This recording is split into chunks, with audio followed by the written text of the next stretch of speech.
presented by DD Production House, Sakri.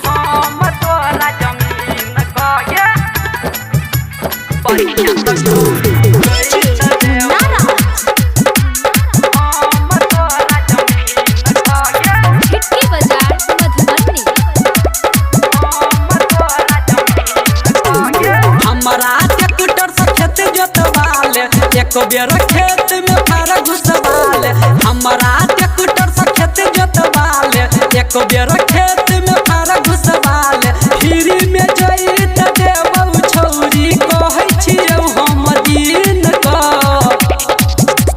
बढ़िया से छौरी जई त देबौ हम तोरा जमीन का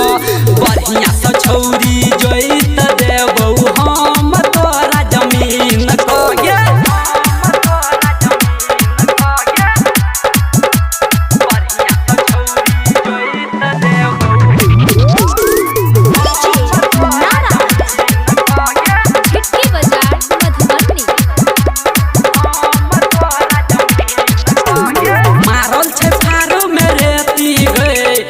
बर नहीं है तो खेती गए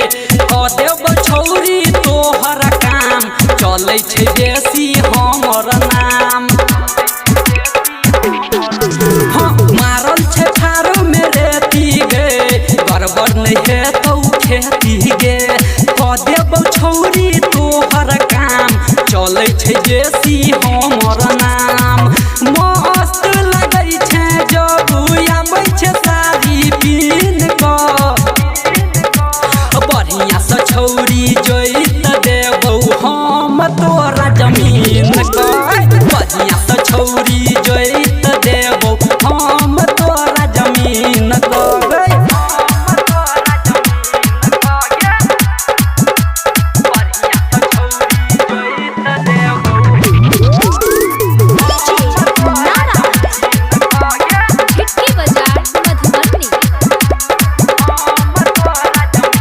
खेलू छे सबे दीवाना गे सुनेबो सुरेश के गाना गे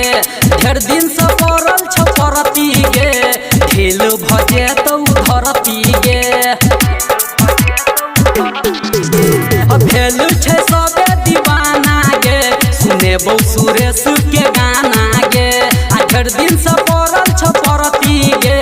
खेल भजे तो धरती गे गंगा दिल खुश जे देखै छौ तोरा मशीन को बढ़िया से छौरी जोई त देबौ हम तोरा जमीन को बढ़िया से छौरी जोई त देबौ हम तोरा जमीन को जोते ले न गए।